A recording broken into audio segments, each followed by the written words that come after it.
All right, good morning, everybody. Welcome to the Psyche Academy. Again, hope you guys had a great weekend. So today we're going to be talking about afterlife mechanics. Oh, the out just popped up. We're going to be talking today about afterlife mechanics. We're going to environmental, and we're going to dream interpretation. So it's going to be a very exciting class from today. And Gail, welcome. Good morning. Good morning. How are you? Good. You popped in just in time. Sorry about being late. I had a friend here. That's okay. All right, guys. So we're going to go ahead and start off this morning with a guided meditation. So let's go get our comfortable posture, making sure our bodies are free of any particular points of strain. And just close your eyes now and take a deep breath in through your nose and out through your mouth.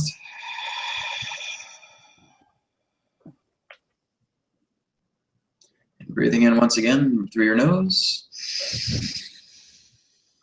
and out through your mouth.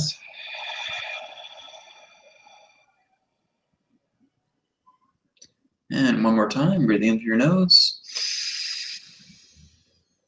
and out through your mouth.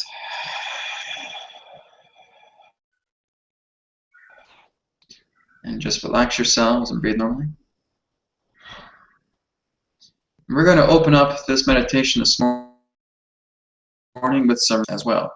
So this is basically just allowing us to do some Om chants and just allowing these energies now to harmonize and just really connect more deeply to our inner being, to our inner self, as we allow the resonant tuning to take place. So let's take a deep breath in and clear. And as I breathe in, you can go ahead and chant along with Om as well.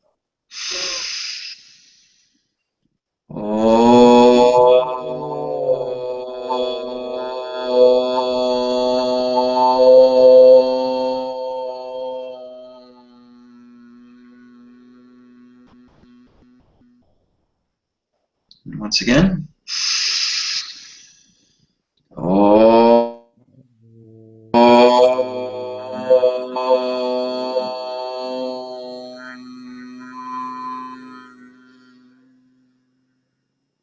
And one last time.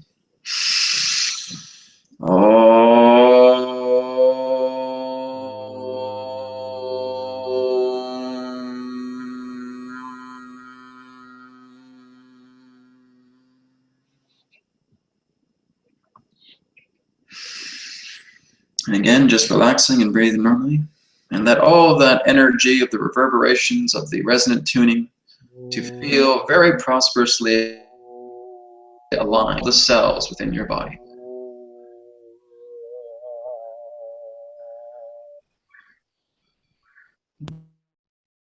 Just let and vibrate harmoniously with your being in this moment.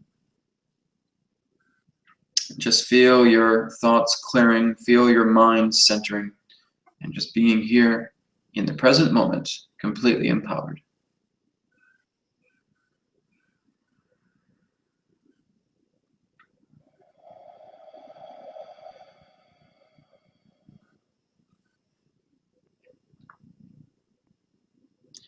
And let's just take a deep breath in through our nose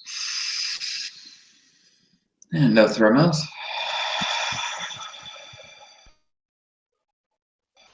As we now start to come back into the present moment, we can wriggle out our hands, wriggle out our feet, flutter our eyes if we wish. Just coming. When you are ready, you may feel free to open your eyes.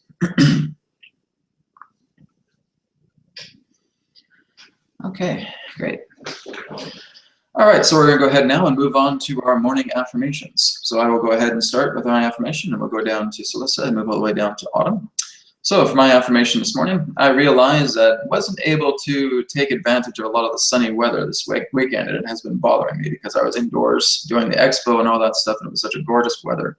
But I realized that it's going to be sunny all week, and so I'm going to enjoy the sunshine as much as I can all this week. As I do love the sunshine, I'm a spring and summer guy, so that's my affirmation for this morning. So, all right, let's move on to Celissa. I affirm that I feel a bit gloomy along with the weather, unfortunately, but that's okay, and that I affirm that I can overcome it. There's no sunshine where you are? No, it's It's 'Cause you're cold, gloomy, gray, Yeah. and I'm wearing gray. You got No, You but gotta- it's a warm sweater. It's freaking cold. That's all. the West Coast. Try- You Try guys have yellow. our heat. That's okay. No, this is it's a warm sweater. It's all right. Very good. All right, thank you, Celissa. Let's move on to Patty. Sorry, I couldn't find my mic. I am becoming more mindful to take more pauses during the day, to be more the observer of all the reflections in my life and knowing my eternal entanglement and connections with all that is. Great. Excellent. Thank you, Patty. All right, let's move on now to Khalil. I acknowledge that there's a handful of things that I want to do all at the same time, and I understand that that I can do all of them as they need to come. Great. Excellent. And Willene, if you'd like to share. I acknowledge that I have beliefs that still affect me emotionally, and I realize that through addressing them and doing shadow work, it will assist me to grow and embrace my true beliefs. Great. Excellent. Thank you, Willene. All right, let's move on to Gail.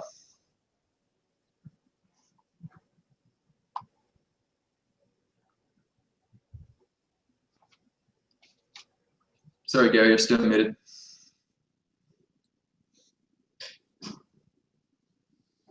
Now I forgot. Okay.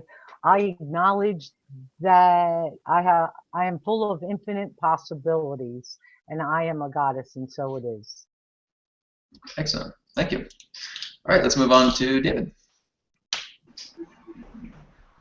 Okay, I acknowledge that I am struggling with my posture, and I have been getting kind of pain in my middle back, but I realize that it's an opportunity to do more exercise and to play more with my reality.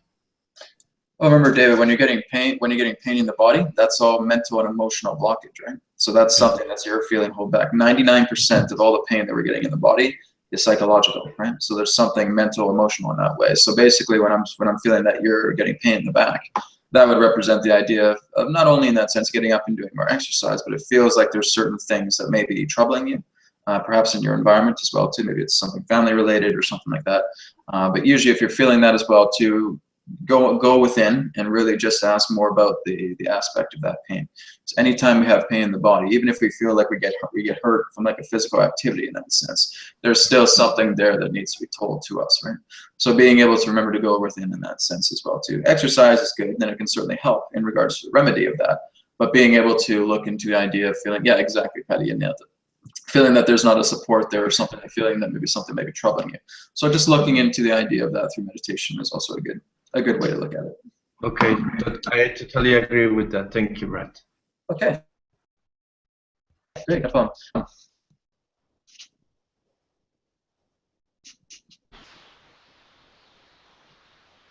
Is it my turn, Brad? Sorry, you cut out there. So I acknowledge that messages from Spirit are not as clear as I think they should be, and I'm still questioning what I'm hearing. But they are much clearer than they used to be for me, and I can feel that the clarity is happening much faster now. So I'm just embracing my abilities right now. Excellent. Beautiful. All right, great. Thank you, guys. So I'm just basically writing out the outlines that I'm going to be discussing today.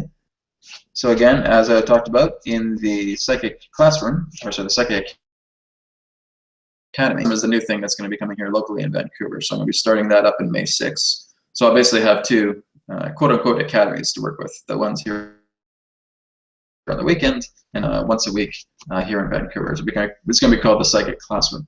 But here, today we're going to be talking about afterlife mechanics, environmental clearing, and dream interpretation. So I'm just writing all this down.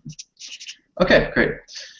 All right, guys, so thank you so much for the affirmations. So for today, afterlife mechanics, environmental clearing, and dreams. So with afterlife mechanics, this is basically just discussing what happens when we pass away, or what happens, and again, when we pass away, when we leave the physical body, there's a lot of different things that can happen because it really depends upon the person. If you feel that there is a person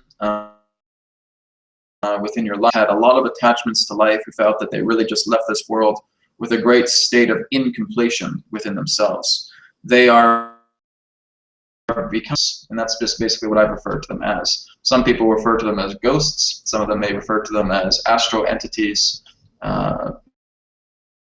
You know, some people may fear people, right? Whatever you want to call them is fine.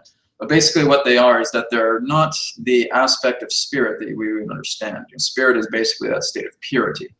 What these particular beings are, they could also be referred to as condensed spirit. But they are simply because their soul body, transient body, has been separated from the physical body. And so everything that represents their arrangement of energy in that way has contained within the astral realm. So these are basically astral realm wanderers. And when these particular people feel that they're just incomplete, you know, maybe they're saddened about another person that passed away, or they're concerned about their finances, or, you know, they have religious beliefs, etc. There's something that tethers them to the earth plane. And so this is basically why a lot of people in that sense actually, who have not given themselves enough appreciation in life, are just caught up into this particular type of stagnation, and that they start wandering the earth plane looking for help because they do not know where they are, they don't know what's going on. Some of them don't even realize they're dead. Some of them actually just kind of wake up and feel that they're just going about their day, and all of a sudden they do something very, very you know, extraordinary, and they realize what the hell's going on, right? What's going on here? So the whole idea here is that a lot of these particular people are ones that can come through very strongly when we're going through mediumship. So a lot of people in that sense, that may be like an uncle or a father or a mother or a brother, etc., that's trying to get a hold of another loved one to let them know that they're here, right? And maybe they need some help to getting back into source consciousness. But really what just anchors them here is all based upon attachment. So there's an attachment, and again, it's very conventionally what people say is unfinished business. So there's a lot of unfinished business that is here, that is attaching them to the earth plane and not allowing them to cross over, to go back into source. So they feel that they are just wandering around the plane, and some may ask, well, what's the time field in regards to that? Do they feel time as we do? The aspect is, yes, they do have certain forms of time instances, but they don't age in the way. Everything is in that sense instantaneously manifestable. So what they are able to think in that way can become their reality. This is why people put themselves through their own hell. As they put themselves through their own hell, because they're starting to manifest how they see themselves. Now the astral world of Earth is a lot more vivid to them, is a lot more lucid. And so your thoughts become reality. People actually do experience, you know, some very, very hellish kind of dimensions, because that's how they see themselves and that's how they see the world. So they need to go through that until they feel that there's a breaking point, that there's a boiling point where they can actually come back and talk to other particular beings, maybe mediums, but there's also other beings in the astral planes as well that can work alongside these particular forms of entities, and that they can help them to move into a state of forgiveness. Very much what we're doing here right now, to helping us understand more about forgiveness, to helping us understand more about alignment and moving into your own power, is basically in the time after death, so to speak, after passing. Again, death is just representing the word that represents transformation. That's really all. It's basically a transformation moving from one form into another. So with a lot of these particular types of wanderers, we have mediums, again, doing their jobs very, very well, helping these particular beings come into the light. Autumn, I remember you were saying that you're having some situations with people like that, to have people who have, in that sense, have passed on and have come to visit you. And that's basically what they're looking for. They're looking for the idea that you may notice that they may still be very much attached to certain things. So if it is something to do with like something, how they died, or about how another person died, or, you know, whatever it may be, there's some type of drama that still connects them to the earth world, the world of the astral plane. And that this is basically all part of them looking for somebody to help them out to connect more deeply into going back to source.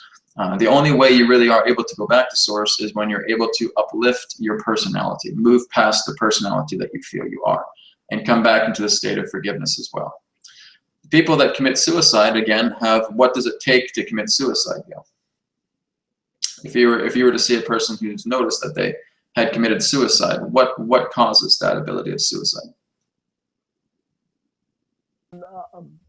I would imagine a feeling of lack. Yeah, Devastation. emotional attachment. There's emotional attachment to the whole situation, right? So a person who feels I'm no good anymore, I fear this world, I don't want to have anything to do with this world anymore, they're just in the same space as a person who feels incomplete. There's two types of suicides. There's conscious suicide and there's unconscious suicide, right? Starts to live their life in a great deal of turmoil. They feel like they're just worrying about everything, they're stressing out about everything, they're not taking care of themselves, etc., and then they pass away.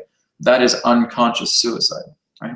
That is suicide in itself, right? That's because you're not caring about your body, you're not caring about other people, you're far too worried about what the world is like, or what's going on here, etc., etc. All these worries start to come together.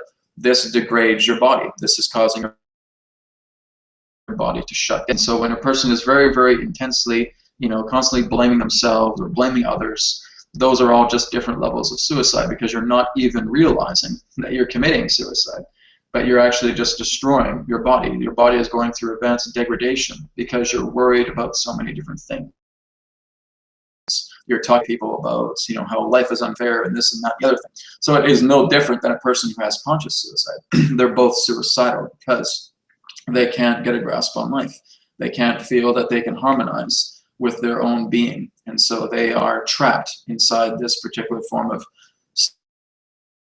stagnation, this particular of an astral world, where they're wandering around and trying to ask for help and trying to get assistance to find out exactly what they need to do to go back into source consciousness. So that is one particular phase pertaining to someone who may have passed away, who's going into the astral plane and looking for help. That is what I call wanderers themselves.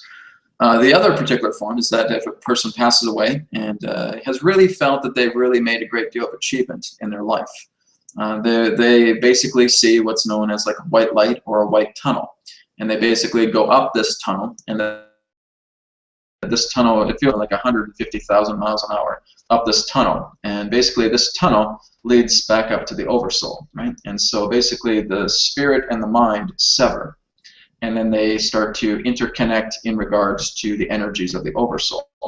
So this is basically where you feel that everything had been completed, that everything that you did in life has reached a state of fulfillment, that you're ready to basically have already said your goodbyes and you're ready to move on. And so when you feel that energy, where you feel connecting back into your essence, connecting back into spirit divinely, you go up this tunnel, that is the tunnel to the oversoul, and it's rebonding yourself together back into the state of oneness with the oversoul consciousness. So that's another particular type as well too, is just being able to really feel that state of fulfillment and moving back into the oversoul, and you are just bonding back together with the oneness of this monadic connection. It's not to say that your identity is lost or anything like that. It's more so that you move into a true identity, which is oneness. So that's basically what it is that you have all of those particular forms of memories in life. That's all there. You never lose that. You have all of that aspect, realizing personality. You don't lose that either. That's just all part of, looking at it from below, so to speak. All of this, it's kind of like remembering a dream. In a dream, you have a lot of these particular things that happen, but when you wake up, you're starting your life again. And so you have a little bit of remnants here or there about that dream, if it was very, but you realize that you're more than just that particular life. You're more than everything that represented the drama in that particular life. So it's really what we had to do in order for us to incarnate again, was some of us got trapped in the astral plane, and that we were wanderers, and that we were just going back and forth and asking for help. We were able to receive that help, and then we were able to return back into source. We were able to come back into our spirit, and then being able to work together in that kind of monadic consciousness again, and being able to work a contract to then go back and do something again. Now, one of the big things a person says, so Brad, oh my God, when I'm done this life, I'm never coming back to Earth again for as long as I live. I won't touch this damn planet. I don't want to go anywhere near it. I want to evolve myself and get off this planet completely. See, that's what it does. Throw off my pen because of the anger. I get these people just really, really angry at me. And they're like, no, I just don't want to be on this planet anymore. Brad, give me advice. I never have to be on this damn planet again. I never want to be here. Right? And the people that say that, they'll come right back again, right? Because that's the whole idea. The animosity they have is for the dislike of being on this planet. And as soon as you're in that particular type of mentality, you're going to come back. It's simple as that. Because the whole idea here is it's not about feeling that you have to be so stressed out and so strained that everything that Earth represents. I'm tired of the people here that are so violent towards each other. I'm tired of all the pollution that's been happening here. I'm tired of us not getting along with each other, etc. I'm tired, I'm tired, I'm tired, I'm tired. Emotion, emotion, emotion, emotion, emotional attachment, right? And that's basically what it's doing, is that you're constantly, venting these particular states of emotion relating to, Earth. And all that. Coming back to Earth, yeah, I feel that too. I'll definitely be coming back, and I'm actually looking forward to it because I know that the times ahead, the generations that come ahead, very, very illuminating Earth. It's going to be an Earth that is going to have a lot of amazing developments on it. We're really looking into a species that is turning things around. We're just in the middle of, again, that kind of transitional labor where things are really, really intense right now, and people are still attempting to understand who we are. But yeah, next couple of centuries, it's going to be a very, very beautiful Earth. There's going to be a lot of shaping up. But it's not even about that, really. It's all about being able to look at yourself and saying that don't worry about what the Earth collectively is doing. That to work together with. Look into your life and look into the idea about if I still feel that I have to go in and try and change the world's problem, I'm trying to mimic what the collective is deciding to do as trends and as everything that they're attempting to learn together as a whole.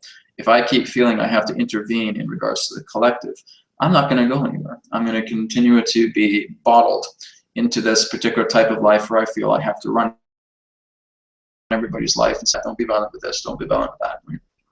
You can certainly do that, but it's not so much in the idea of feeling that you have to make so much of yourself to change the world. That's not what it's about, because there is no the world, there's your world. So it's all about being able to live in your world. Yes, you're going to encounter areas on the planet that are filled with violence and filled with war. That's going to happen. Now, what is that attempting to say about yourself? Because that's just telling about your own inner duality, about war as well, too. Some type of hidden message. Yeah, sorry guys, there might be a little bit of freezes. I can tell that I'm kind of like standing still and some of that. It might just be the internet connection this morning. Sorry about that. But anyways, there's going to be times where you're going to notice that you're going to be bothered by war, you're going to be bothered by poverty, by starvation, etc., because there's still some things about yourself that you can't swallow and realize, I know this is happening and I know it doesn't feel good, but I have to give myself the energy to allow the collective consciousness to express itself as it needs to. And I'll simply do my part in the best way I can through my world to say about how we can work on this, right?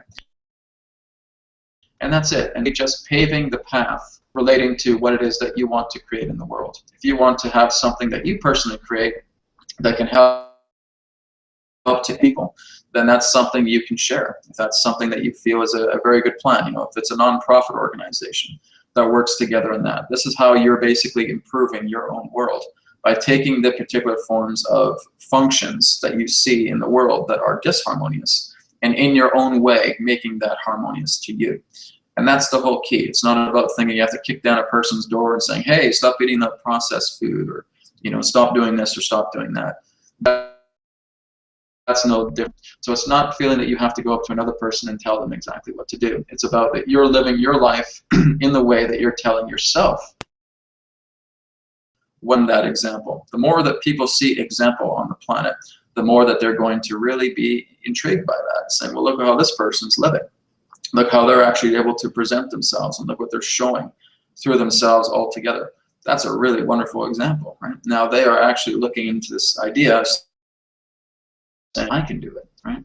That's it. That is how you become a teacher. A teacher itself is one who just becomes the example of who they wish to be.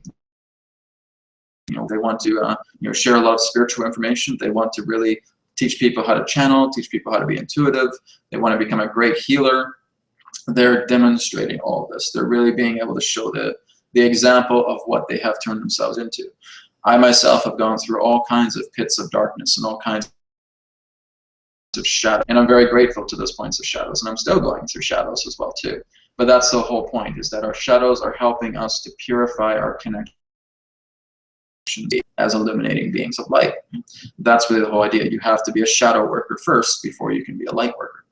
So getting back into the idea of the afterlife mechanics, that again, we're looking into the idea that if wanderers are here and that you are in that sense experiencing a wanderer, you can always feel free to sit down and talk to these people.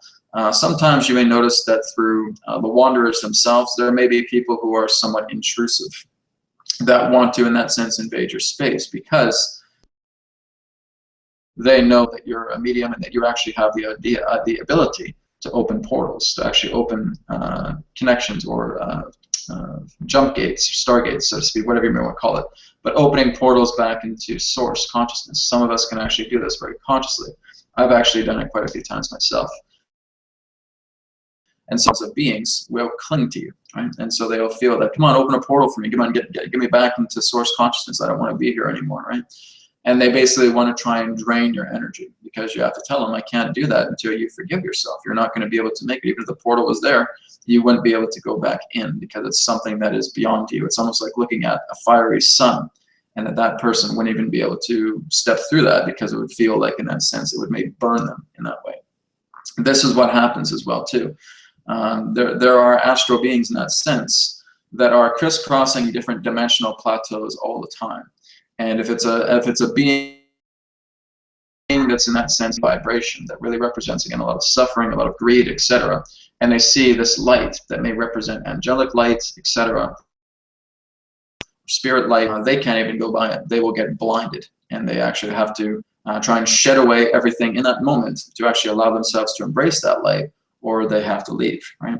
That's the whole idea. That's how it works in the astral realm, is that there's so much of the idea of their own emotional attachments that if they, and there's this beautiful bright angelic spirit light that is here, they will have to tuck tail and leave, either that or embrace what's being. So you will get those kind of people from time to time. When I first started out, I was getting wanderers here and there as well too, because I was by the water where I used to live in Victoria, and that's where a lot of them are. A lot of them are actually by the water as well too. So I was actually feeling them kind of coming in through like the legs and stuff like that, so I could feel some wanderers coming by. Again, cemeteries are notorious for a lot of beings, obviously. So I've even had visitors in the night too. I had an ex-girlfriend and we were asleep at night. I woke up in the middle of the night and I could see these two people standing over her. And it was like the most, serious, compressed face on a woman I had ever seen. It was like a really like psycho-librarian kind of look. It was like this. It was like, like that, and just kind of standing over my girlfriend while she was sleeping. And I remember just waking up. I'm like, "Can I help you?" Like, and just kind of wandering away, right? And they kind of just disappeared. There was another guy with her that would have like glasses and kind of like a big 5 o'clock shadow, so to speak. But shortly after, they disappeared. And my girlfriend woke up and she actually had a big bruise on her leg from those two people. So you can get vampired by these particular beings, unfortunately. So it's very, very important that if you're feeling that you are being in any way drained of your energy from these particular beings, you can ask them to leave your space. If they do not wish to leave your space, then this is where you're basically invoking angelic, archangelic energy, any other particular form of energy that you feel is very, very high in frequency, that again represents that column of white light, right? So that is basically where you're saying that, I'm sorry, I can't help you. I've already told you what you need to do. You can either take this information and benefit from it, but there's nothing else I can do for you. But if they say, no, you're here, you're going to be able to do this for me, and I want you to do this, right? It's kind of like no different than how we would maybe see like a homeless person on the street that keeps trying to follow us, asking us for change. Right? The sense here, they're asking us for us to help them out and get them back in source, and saying, I've already told you what you need to do. This is what you need to do. I can't help you when you feel cling to you, right? That can happen. So this is basically where you're saying, please leave my space. Please leave my space. They're not going to. All right. Then I'm going to invoke the angels and the archangels to, let you go on your path, right? So that's what you would do. You would basically clear your space. So this kind of leads into environmental clearing as well too. There's many different ways about how we are able to clear our environment, but if we're basically looking into the idea of the invoking of certain levels of environmental clearing, This can even be brought forward through symbols as well too. Creating a very large pentagram in that sense is also a very good way of environmental clearing. Now the pentagram basically just represents the 5 points pertaining to spirit, earth, fire, water, air. So I'll draw this out here. Okay. So just being able to create a simple little pentagram like this, you know, whether it's on a sheet of paper and you hang it up, and you can really look at that too as well. You can grab a wand and, you know, place it on each of the points of the star as well too. My love to air, love to earth, my love to fire, my love to water. Allow all the elements here in this pentagram to cleanse my space, right? Now this is basically an old magic practice as well too, that you're actually utilizing the pentagrams to clear your space. That's one particular way. There's many different ways of being able to clear your space. There's also, in that sense, being able to call upon different levels of archangels. So you could say Archangel Raphael, Archangel Uriel, Archangel Gabriel, Archangel Michael, come forward and assist in the environmental clearing of my space. And so they will go ahead and do it, right? So being able to really clear your space, having environmental clearing, letting your space be cleared, will also prevent a lot of these particular forms of intrusive entities to come through. So again, you can always feel free to talk to someone who really wants to be of loving service to you. They'll be able to come into the space because the space is harmonized. So what you're doing is you're calibrated to be of a certain vibration so that the beings that come and visit you will be beings that represent a loving nature, right? So there will be beings on the plane that just want to talk to somebody, that just want to come through and gain certain forms of assistance from you. That's something you can do as well too, is just book your space, and should there be wanderers that come through, then you can talk to them, right, and see how that's come through. But again, environmental clearing, again, sage works great, you know, being able to put sea salt on the floor as well too, utilizing candles, giving blessings to your space, writing down symbols as well, creating your own healing symbol as well, putting that up on the wall, maybe creating 3 different copies and have them around the four directions, and start doing the 4 directions as well too. To the north, my love, you know, here's my connection to the symbol. May the north be blessed with my energy. To the east, my love. May the east be blessed with my energy, etc. And just going all the way around your entire space. Some people can even do the 7 directions. Okay, so it's north, east, south, west, up, down, center, right? Again, representing a 7 direction proxy, so to speak. And that's basically what you're creating. You're creating a proxy pertaining to harmonious light, your own loving space. So again, remembering that when you create your environmental space that really represents your sanctuary, everything in that entire space is something that you have put a lot of love into, put a lot of personal energy into, and this is your space to do meditation, this is your space to do your spiritual work, this is your space to do your inner work. So being able to really recreate it in a way that you feel is suitable, that will allow the energies to flow with great easement. Okay. All right, any questions in regards to afterlife mechanics and environmental clearing?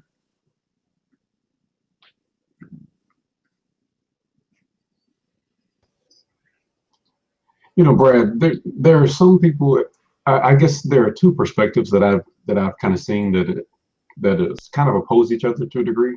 There's the one perspective where if you're not on this negative vibration, then you won't have these negative parts in your life. At least not the same types. Certain things won't be able to reach you, that kind of thing.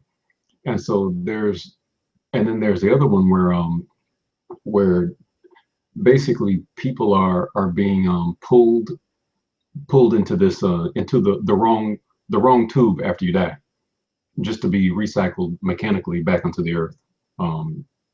Have you heard about that one? I have not heard about that one, and I don't think anything like that would actually exist. Nothing really in that sense in regards to energy can be recycled. There's only a transmutation for it. So when you're really looking at energy itself, only the thing that can really, especially if it's your own soul in that sense, you're the only one who can change it, right? There's nobody else externally that can go and take your soul and, you know, recycle it and put it into the earth. That's not even possible. Everything is done by you. And it seems like, at times if we get threatened or if a person gets killed, in life too, that's still a partnership. That's still an arrangement in regards to what you have created, in regards to what you have aligned to. As far as, when you actually leave this body and go up a tube and, all of a sudden you're spirit fodder for the planet, no. I've never even heard of anything, and that's not even really physically possible, even in regards to what we're going through on this planet. So there's a lot of different forms of stories that people have experienced. I know exactly where I went. I didn't go into any tube and became any kind of fodder, right? Where I went to is a beautiful white light space. There's this room with beautiful white light.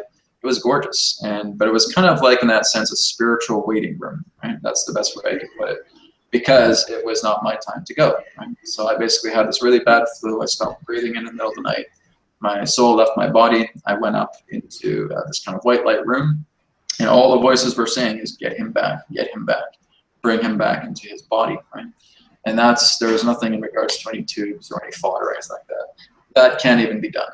That's not even possible. So really, when you're looking at the idea of feeling that somebody is going to go up some tube and that, we're going to disappear into nothingness and we're just worm food after that and that's it, that's nothing more than just the product of a belief, right? So the whole idea here is that you are spirit and you are infinite. No one can really contain your soul because you're an infinite continuum of expression, right? That's the whole idea. Gail, don't we have a surprise today? Boo! There's your surprise. Right? So, well, this is a surprise today. We're talking about afterlife mechanics. Didn't you say you had somebody popping in or something, didn't you? No. What do you mean? No, we're all expecting Rob to show his face today or something. No, Rob is just way too busy right now. That's not something that we can really do. He's just gotten really, really busy with a lot of his channeling work and doing other things. So maybe in the future we'll see. But right now he's just he's really, really working hard. And he's on a very, very tight schedule. Maybe sometime in the future.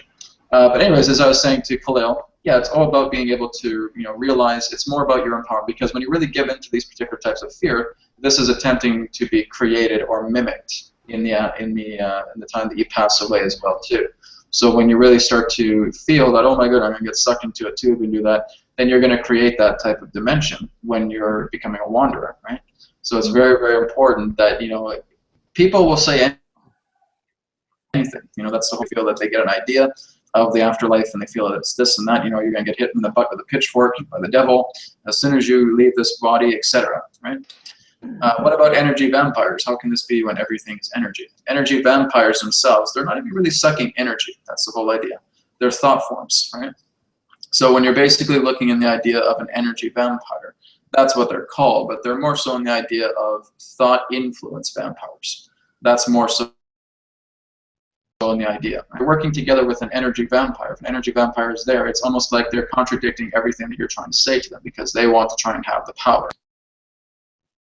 They're going to do it your way, we're going to do it my way, and that's it. No, I'm not going to listen to you. I'm going to do it this way, and that's my way, etc. So what they're doing is they're utilizing this very strong state of emotion you feel disempowered to make it feel that you, in that sense, have no energy towards being able to say anything to them. This is why you get frustrated. Oh, what can I say? It's my way or the highway, right? And that's, again, an energy vampire in that way. What they're doing is they're basically trying to establish a state of dominance in regards to and trying to make you feel that, their influence is superior, right? That's the whole idea. That's what an energy vampire does. They can be very cerebral and very manipulative as well, too. But it's basically, in that sense, attempting to impose an influence upon yourself to which you feel choice but to accept. And all that is thought form, right? So all you're doing is just receiving a lot of these particular types of thought forms from an energy vampire that is some type of dominance, whether it be something that's very, very assertive, whether it be something that's very sneaky or cerebral, etc., manipulative, whatever it may be, that's what they're attempting to do. So it's all these particular thought forms that are being placed within your mind that represent, oh my goodness, he or she is dominant, and there's nothing I can do about it, right? And that's you different than how a member of a church would give their power to a priest, right? That's how they feel, is that, priests themselves can be basically be very, because they feel I'm speaking the will of God. This is not my will, this is God's will, blah, blah, blah. You're the one coming through and saying all this stuff, man. That's the whole idea, right?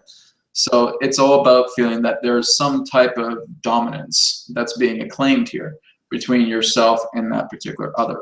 And that's why there is energy vampirism. So it has nothing to do with you having energy sucked out of you. It's more so in the idea that thought forms are being imposed to make it feel that you are inferior compared to another being who feels dominant, right? That's all energy vampirism is. But again, they'll do it in many different ways. It's kind of like when my girlfriend was sleeping and had these two people here. No doubt they're providing implants in dream state with her and causing these particular forms of anguish, creating a lot of fear-based scenarios, etc., within her mind, and creating these, because you can actually manifest injuries if you're in very, very deep, vivid dreams as well too, because you feel it's so real that I've seen people that have actually got manifested, little cuts on their fingers, just from going to sleep and waking up, and all of a sudden they're bleeding, right? That happens because their dream was so real, it was as real as reality itself, that their mind created that subconscious aspect for their finger to bleed, right? That can happen, right? It's very, very possible. It all just depends in regards to the depth of the dream itself and how you were able to go very, very deeply into that to make it as real as this life. Certainly can happen. There's just been times too where you feel like you want to punch something while you're sleeping as well. Right? That's happened as well to me in the past. It's like I just just actually felt myself throwing my fist out trying to pinch the air while I was sleeping. Right? That happens. That's just because we feel that we're just so contained in this particular reality that we're able to see, smell, taste, touch, and hear everything within the dream plane. And now we're just attempting to reproduce that in the dream plane, and it's affecting our body as well too. So there are times where you can wake up with bruises, you can wake up with cuts, etc. That's just all part of a very vivid dream experience, sometimes influenced, sometimes by projections, or again, dream weaving, where particular beings, entities, spirit can actually come into your dreams and have some type of co-creation to come together.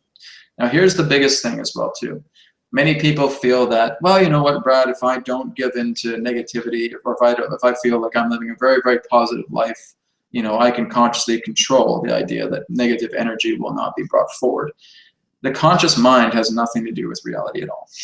The conscious mind in that sense tries to be overrated here and feeling that, well, if I just allow myself to think positively, etc., then all I'll do is attract positive things. In a way, that's true, but the whole idea is that your conscious mind isn't operating your life. This is basically representing your conscious mind, this little dot right here, and everything else within the circle is your subconscious mind. That little dot isn't going to be able to control all of that. So the whole idea here is that when we're getting into mechanics pertaining to body, it's not so much an idea saying, well, if I'm just positive, then nothing negative is going to happen to me. Yes, it will. But the whole idea is that if there is negative aspects that's coming to as a positive energy that you're attracting, you're able to look into what that negative situation is attempting to tell you. This is, again, going back into shadow work, right? So being able to look into the idea that if a shadow is coming into your reality and you're really moving yourself into an empowered life, you're ready to listen to that shadow. You're not feeling, oh, I don't want to listen to you, I'm positive, get out of here. Right? And that's not being empowered in that moment. That's not the whole idea of feeling I'm going to live a positive life. Positive life is not discarding anything. It's being able to listen to all the facets of yourself, be them light or be them darkness, be them shadow or be them illumination. It's all about being able to realize vitality, not to shrug off things anymore. It's not to feel that I need to develop apathy, right? And this is the big thing, is that when we feel that we're leading a part of apathy towards these particular forms of shadows, that are attempting to tell us things about ourselves. And it can be challenging because sometimes they're very grotesque. There's things that are just hideous and we don't want to look at them because they can just be awful. But it's really just us showing ourselves about an extreme that we have created through shadow is attempting to harmonize with us. So again, really looking into the idea that it's not about the idea of feeling that if I'm just positive, I'm only going to attract 100% all the time. They'll certainly attract a lot of positive things, but there's still going to be those things for you to resolve. Again, like I try to find analogy to explain a lot of these things because it can't really be done, in regards to any type of logical discourse. But it's kind of like looking at this circle again, and that we have little bits just hovering and floating around. I'm hearing a voice in the background, guys. I'm not sure who that is. Just make sure your mics are muted, guys. But it's basically kind of looking at the idea of this circle here, which represents us, and that we have these little bits right here. And these little bits represent the aspects of our shadows. Right? Now, we can certainly decide to go into a very positive life stream here. And we're moving more into a positive life stream. We're starting to take more care of ourselves. We're getting a better job. We're taking care of ourselves financially. Family's feeling good, etc. However, these parts here are left unresolved. And so they will attempt to intervene in reality because it's attempting to align, be a realignment here. Because, all right, well, you're moving into higher until this particular matter is resolved. Higher ground, that's great, but you can't go any further until these are resolved, okay? This is yourself telling you this. This is your own subconscious telling us. Your conscious self really has nothing to do in regards to the shadows that you are attempting to work with, right? That's all your subconscious. Again, 99.9% of your life is subconscious, right? Subconscious, unconscious, etc. So now it's being able to look into all of these particular following you around and being able to look and saying, if I want to go further, I need to look into these particular shadows, right? And so the shadows are attempting to tell you, you have to resolve us before you can go any higher. It's like carrying weights in your pocket, right? You're not going to be able to keep, trudging along where you're carrying all this weight, and you have to basically just sit down, hold up the weight, and saying, do I still need to carry this with me? Oh, well, this represents my money situation. This represents my finances. This represents my family. This represents my health, etc. So yeah, I still got to carry it. Oh, but I can't move anymore, right? That's the whole idea. It's like we can try and reach for higher ground, we're there, well, all together. But if we feel that we can just not move any further, we sit down in the stairwell and oh, okay, God, I'm exhausted, right? I can't do anything else because there's all this weight in my pocket. There's no way I can move up those stairs anymore. I can't keep trudging up these stairs anymore. I got too much weight.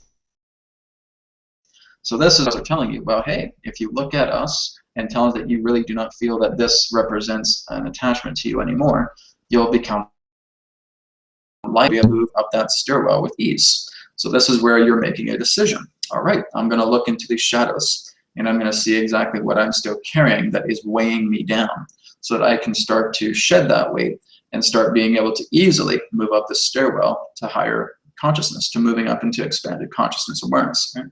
That's the whole idea. That's really what you're going through when it comes into reality mechanics, when we're really looking into the idea about positive energy, again, is only in service to counterbalance negative. That's the only reason why it's there. Other than that, when you're moving into a balance, you're here, you're neutral, you're in the 0 point, right?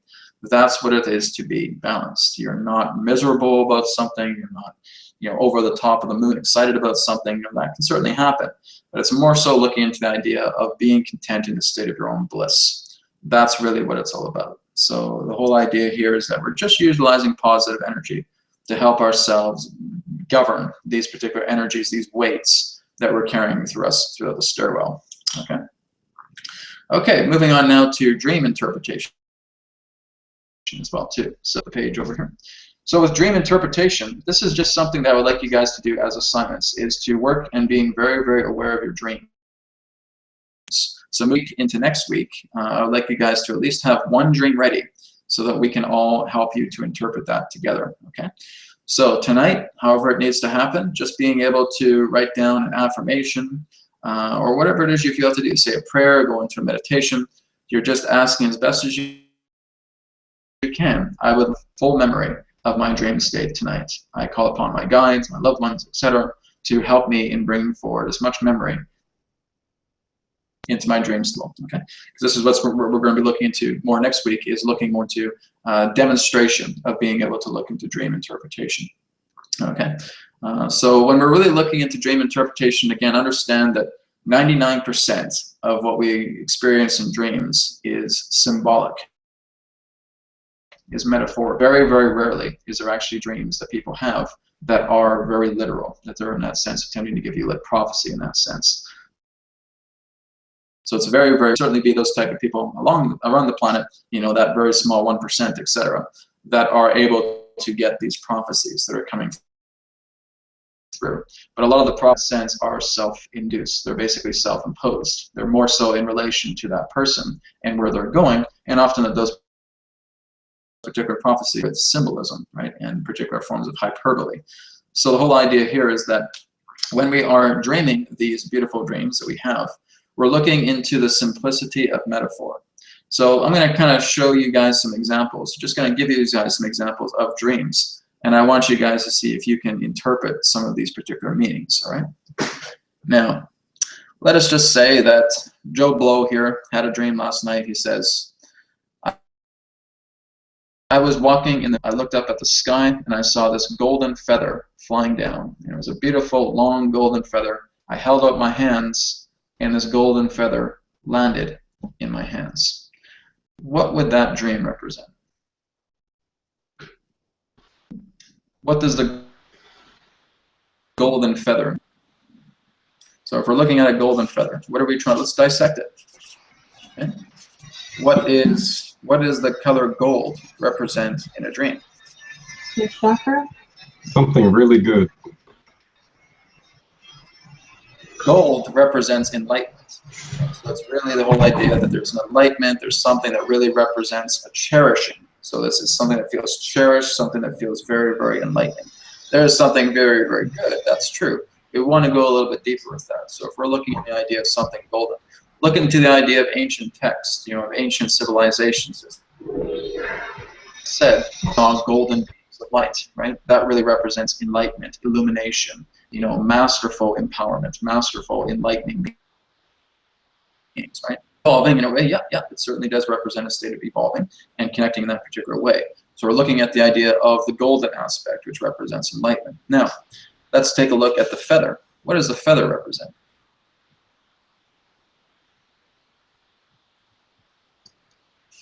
A free spirit to some degree. Yeah, it can certainly represent a free spirit. Anybody else? Angels? If you hold a feather in the hand, how much does it weigh? It represents lightness. It represents able to feel that you can fly. Really, that's the whole idea. So Joe Blow is getting this dream that he sees this falling feather coming from the sky. This is representing that there is an enlightening path to allow him to become more afloat. So this is representing that the universe is going to be bringing him some opportunity to follow an enlightening path where he will feel lighter walking upon the earth, feeling afloat in his particular form of energy altogether, right? So there's a feeling that there's an intervention. There's some type of beautiful opportunity that's coming his way. It may also be a sign from quote-unquote heaven. It may be a sign that his guides are there and that they're helping him and being able to look into that. So when he's holding it in his hands, hands again are another particular type of metaphor as well. So we're looking into the idea of having it held in the hands, representing support.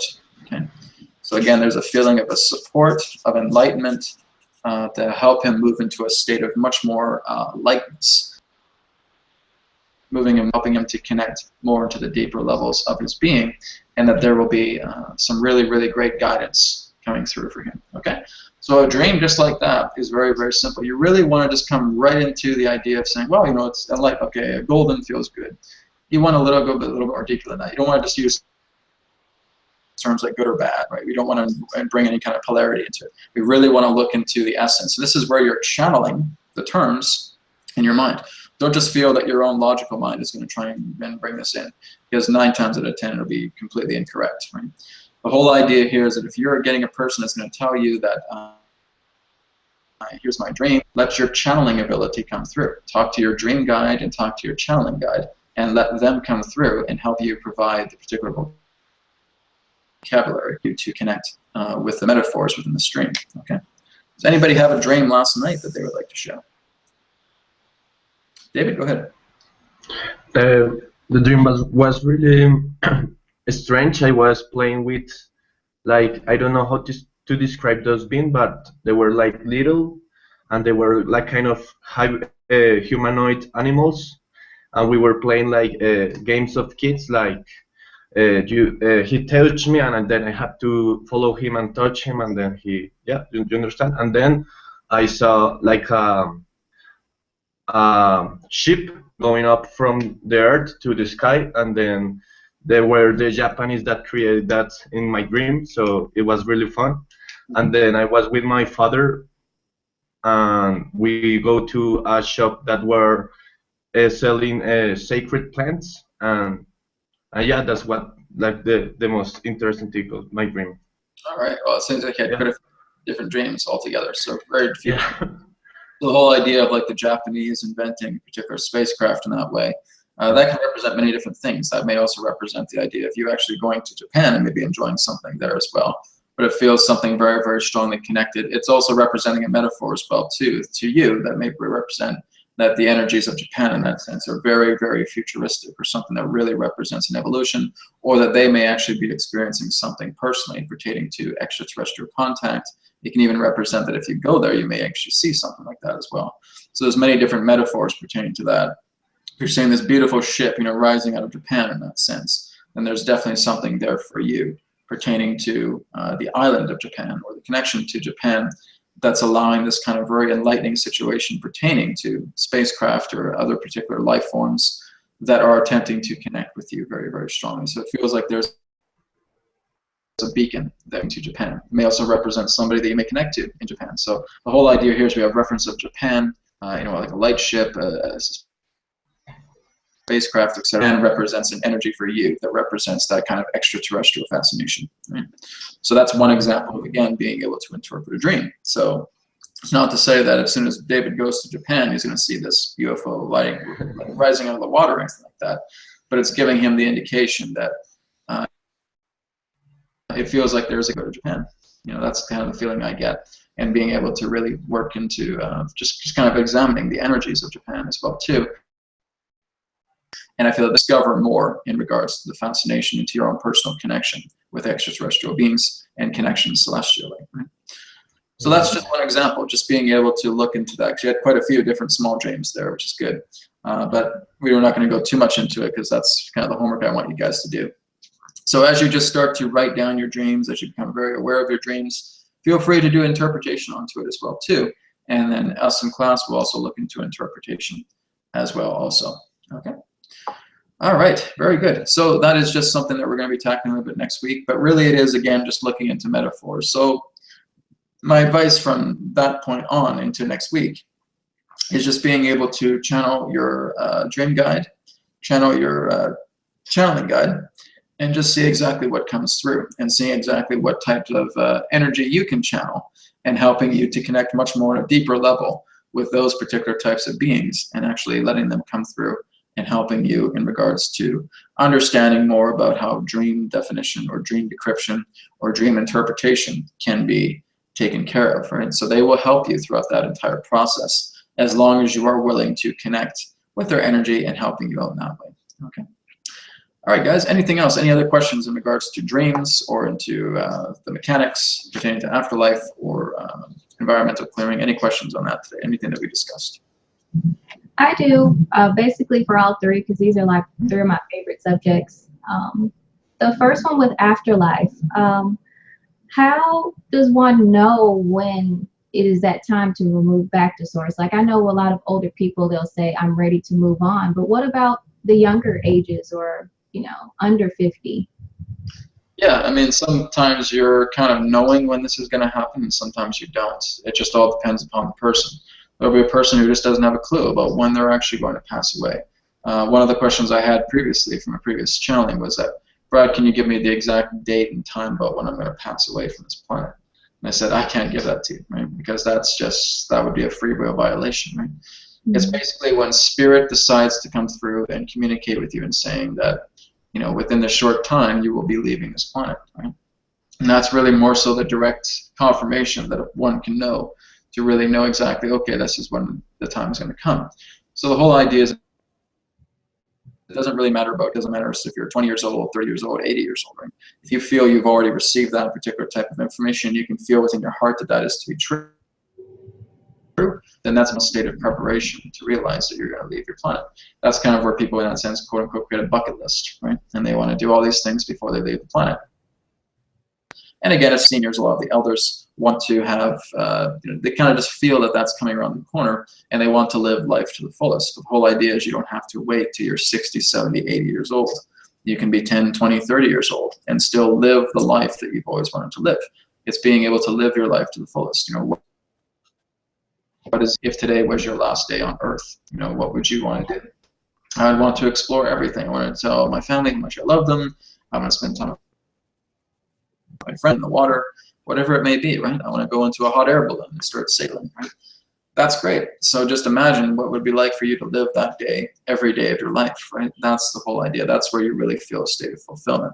So people can know in regards to the time when they decide to pass away. I've certainly talked to people who are shamans and they pass away. They've already said, oh yeah, it's going to be in my 90s, and I'll basically be like a great-grandmother or something like that, and I just know that I'll be passing away in my sleep. So I'm just enjoying my time as it happens. Here I am now in my 30s, right? And so I got quite a long time to wait, and that's it. I haven't even asked myself about when I would pass away. It doesn't really matter to me. Because it matters to me right now is about how I live rather than how I die, right? So the more that you can really start to reflect in regards to be here to live rather than wondering when am I going to die, right? Because then that can move into survival-based mentality. Oh my goodness, maybe I can prevent this, or maybe I can prevent this from happening. And that's not what it's about. It's being able to really live yourself and look into the impact of the memory that you leave behind from all of those, in the world that really have that love for you and you have that love for them, right? It's kind of like when we notice that people have passed away. One of the things I say is that thank you so much for the memories that you have left on this planet to make us who we are, right? The whole idea is that we're remembering the times that you have contributed to life here on this planet as part of this experiment. Right? And that's the whole key. Remember how a person lived rather than how they died. Okay. Thank you, Brad. Great. For environmental clearing, how do you know if spirits are trying to contact you? Like for me, I feel like they may be, but I'm not maybe at that frequency just yet. But I feel like they're in the house with us because we try and fill the house with love and openness. But I don't know if, for me, I'm here to help them reach source, and I don't know if I'm doing it right. That kind of thing. Well, sometimes you won't even know if beings are coming into your space or not. Sometimes you need to go into a very deep meditation state. Maybe you need to become more aware of your surroundings, interconnectedness. That's the whole idea, is you want to go more deeper into that feeling. So if there's a feeling that you're able to somewhat recognize, represent the idea of saying, oh my goodness, I am connecting with something here, but I can't really put my finger on it about what it is or anything like that. So I'm just going to go ahead and clear my space, clear my mind, and just let myself go into that intention. So meditation usually is one of the best ways to do that. It's just going into meditation and just kind of aligning with the energies in your space and feeling the interconnectedness with everything that's around you, right? And as you start to do that, then you just kind of vibe into that energy, and that energy may want to communicate with you. Some beings may not even want to tell you who they are, right? That's just something that's going to happen. Again, everything is a unique perspective.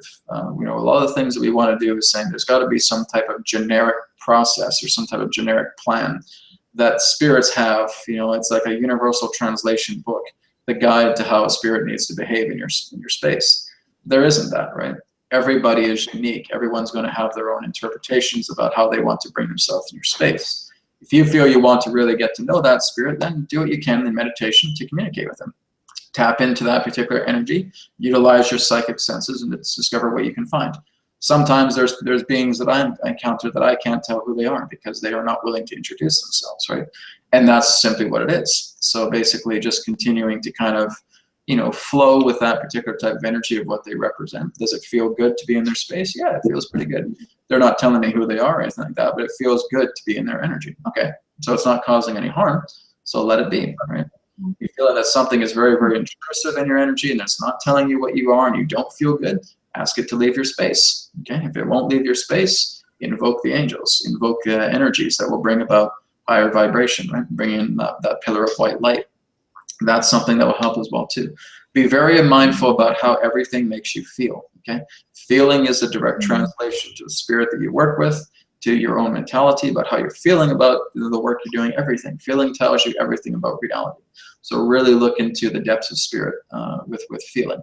And that is just being able to meditate on the heart. The heart is the feeling center of the body. It is empathy altogether. So work into that a lot more and bringing a lot more of that femininity together to really just be mindful of your feelings and be mindful of any particular types of energies that may come through that may be benefiting to you or the opposite. Okay. Okay, thank you so much. And Okay. my last question dealt with dream interpretation. Do you have any, let's say, common ones that you could tell us that mean a specific one or two things, so to speak? Well, yeah, that's basically what I was looking at. Okay. With the golden feather. That was actually part of a reading I was doing yesterday with a woman, was that I was doing a healing on her and I could see like a golden feather floating down my hands and like putting it there. So that represents that there's some type of enlightenment coming through. Okay, so there's basically the idea of a truck that is driving down the road. All of a sudden, a car pulls out right in front of it. The truck swerves, and it starts to tumble down the road. Okay. What particular symbolism is being shared here? So we have a truck going down the road very, very fast. A car suddenly pulls up, it swerves, and then makes a tumble. Okay. What is this basically telling us? For me, I would guess that you're not going the direction that you need to go. You're going downhill and not uphill to where you should be or enlightenment is, so to speak. Anybody else? It's. Oh, go ahead, David. Yep. Me? Okay, I feel that it can represent that the truck is the person and the car is his or her fears, and when he tried to don't face it, he is worse that he faces that. I feel that. Okay, sorry, David, I couldn't catch all that. Could you repeat?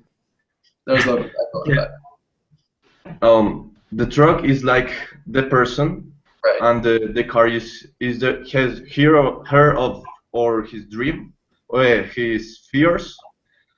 And when he tried to avoid his fear, is worse, and the accident is worse. For me, You nailed it. Yes, that's exactly what it is.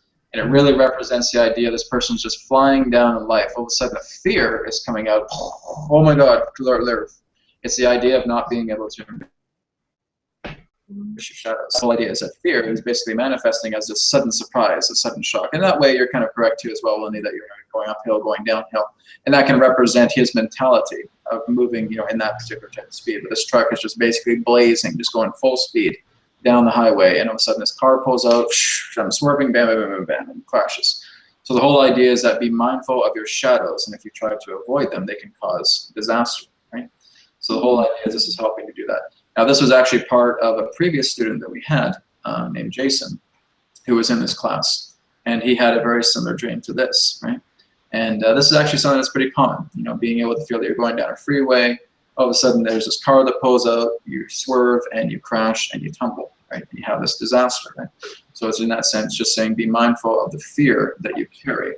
You attempt to swerve away from that fear, it's going to lead into a particular point of disaster. So there you go. So there's another example in that sense. And again, that can be a very common dream. Reality has a very, very interesting way about how it's able to really just put up these metaphors and these symbolisms together in the dream plane in this way, and being able to really provide this kind of, it's an amazing thing to look at. I've looked at dozens upon dozens of dreams.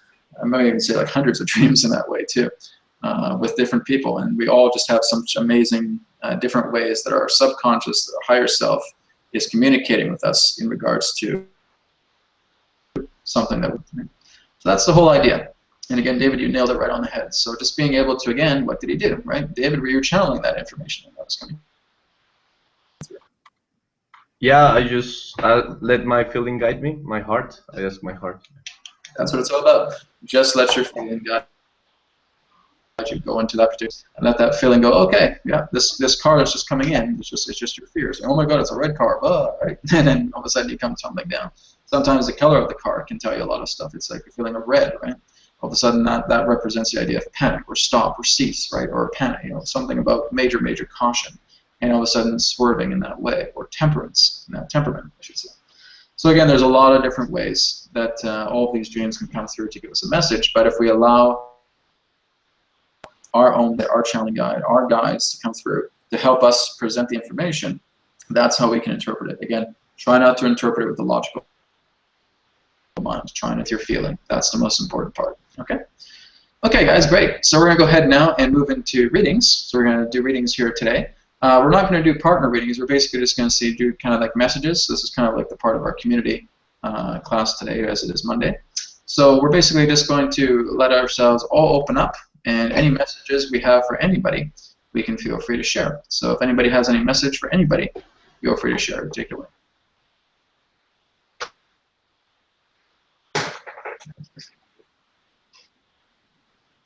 I felt a message that come right now, and it's for Brad. And I feel that you are going to experience. Excuse me? Who is it for? For you. For me. Okay. Yeah.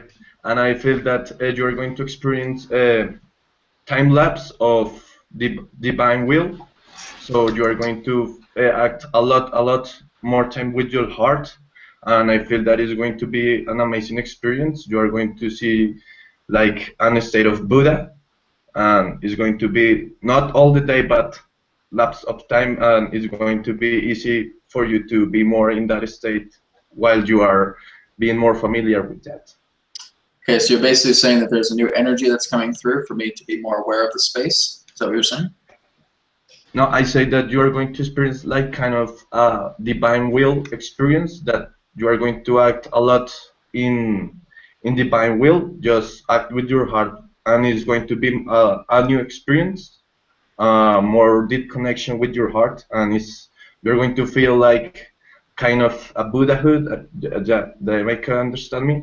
Yeah, and you're going to be each time more and more familiar with that. So a deeper connection with heart space. Yeah. Okay, very good. Thank you, David. Yeah. Okay. Anybody else? I have one for Willany.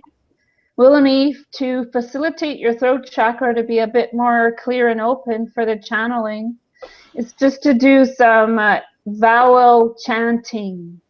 So A-E-I-O-U. And that's going to help move along those blocky energies that were obstructions for you yesterday. Thank you. I appreciate it. Oh yeah, and actually, I tried to meditate and channel last night, and I ended up, I want to say, picking up 3 entities, but maybe 2, and 1 was my higher self. And I didn't record it, but like you said, once I opened up my throat chakra, it really helped. Yeah, you just, it's there, just a little thing there. That my guides wanted to just do it for you, but do it for you. Right, exactly. Thank you. I have a message for David. I pulled cards for him. Sorry, Adam, you cut out in regards to that. Who was it for? Oh, sorry, David. Okay. So, David, I pulled a card for you that that you had a breakthrough, and what it's saying is that you're starting to see how a past experience is fitting into the greater picture right now. So now is not the time to waste energy on regret. This is inner vision and truth. And then I pulled this card for you, Archangel Michael, which I know you've been channeling him, so I was really happy to see that that came up for you. So he is with you. Okay, that's awesome. Thank you, Adam. Just what I need to hear. Yeah. Yeah. Awesome. I think I have one for Autumn. I saw you walking in a park with a whole bunch of balloons, and you were handing them out one by one.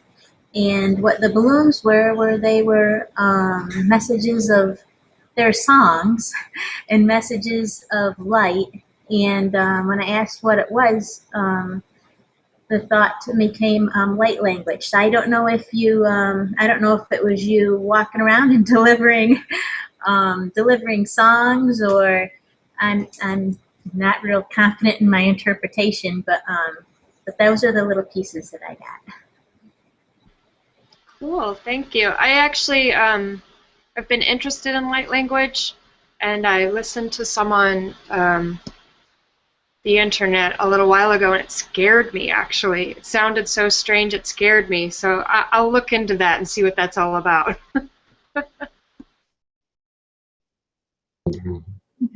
David, for you, I got first a picture of a tree, and then looked like a mushroom, and then it turned into a picture of like a funnel, like a tornado. So I was thinking that maybe there's something internally going on which is resulting in your back pain. And then for Patty, I got a picture of you or someone sitting on a horse, and it's just calm, and the horse is just kind of like grazing and looking around, and you seem very at peace.